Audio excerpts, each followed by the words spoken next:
Welcome to JSA TV and JSA Podcast, the newsroom for telecom and data center professionals. I'm Laura Noland here in beautiful Miami, Florida for Metro Connect USA 2022. Joining me today is John Schmitt. He is the co-founder of Dark Fiber and Infrastructure, or DF&I. Welcome back to JSA TV, John. Thank you very much. Always a pleasure. Well, for our viewers, could you tell us about DF&I and what you do? Yeah, it's hard to imagine understanding the name, but we're a pure play creator, owner, operator of just dark fiber and really conduit assets, in metro markets. Not a long haul builder. Right now our assets are in Northern Virginia and Maryland.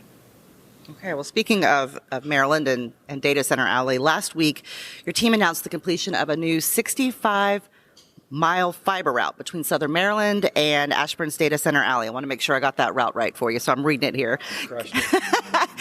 Could you give us an update on that route? So that piece is complete, and one of the things that we always like to reiterate when we're talking to people is it's Baltimore and Northern Maryland is obviously a wonderful destination, but that has nothing to do with the thesis of the build.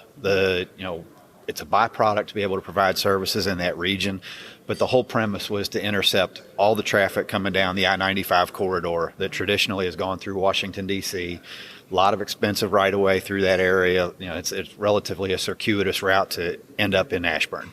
So what we did is we bypassed that completely, did our own bore under the Potomac River, and now provide, very high count dark fiber connectivity for all those assets. And that's just a piece of the puzzle for Ashburn. Just a piece. Right. And in South Ashburn, you're creating a dark fiber conduit fiber ring there. So can you tell us more about that expansion and then what you have in the future for that area? Yeah. So right now, the assets that come in from Maryland terminate in the assets we built in and around Data Center Alley. We placed originally 6 duct and then an additional 22 conduits around connecting those major cloud ecosystems.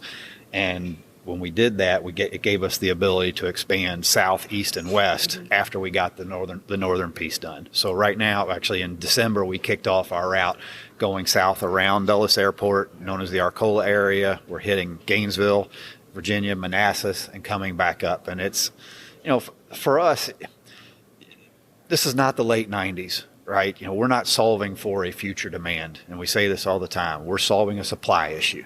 Anybody that looks at the network assets in the region will see the spaghetti of colors and say, my gosh, there's so much infrastructure here.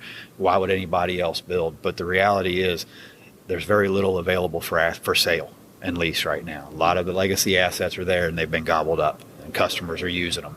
And there's new development happening at such a pace. There's the asset to service. It just simply doesn't exist. Well, bypassing that artery, it's such a heavily trafficked artery. So that's a solution for today. And, looking ahead to tomorrow, what else do you have up your sleeve? Somebody told me a long time ago, the better your idea is, the less you talk about it.